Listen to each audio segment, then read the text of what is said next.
Welcome to the Couples Corner. Happy New Day. Yes, in continuation of the last discussion, which is based on pitfalls to avoid when choosing the right partner. So I stopped at number 5, and this day I will be talking about sex before marriage, which is number 6 aspect of it. Sex before marriage violates God's design and it weakens trust.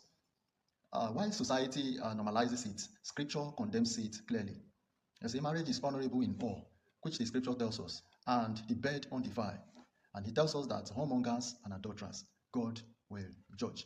You see, sex before marriage often introduces guilt, comparison, mistrust, and also it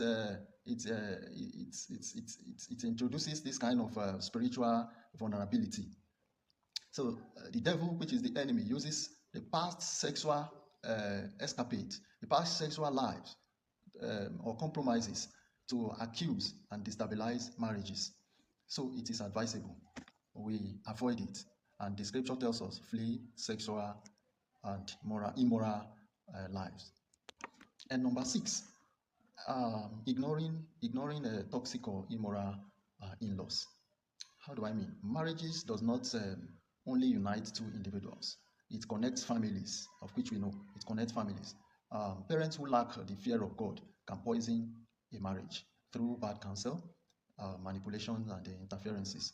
So, and the scripture advises, therefore shall a man leave his father and mother, and shall cleave unto his wife, and they shall be one.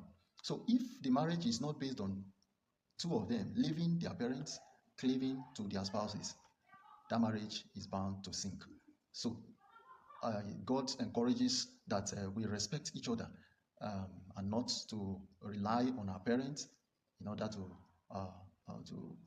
not to rely on our parents at all, and just detach and cleave to your spouse. Families that fear God encourages peace, it encourages respect and also accountability.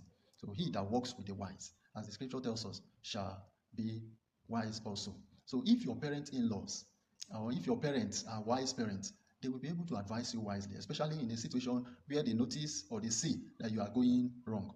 Even at some point, they can call you and give you some advices, even when they've not noticed anything. But if your parents are toxic, if the parent-in-laws are toxic, parent-in-laws to be are toxic, so in the marriage, they can begin to poison and to destabilize your home. So with that, it is advisable to marry from the family that are godly and are not toxic.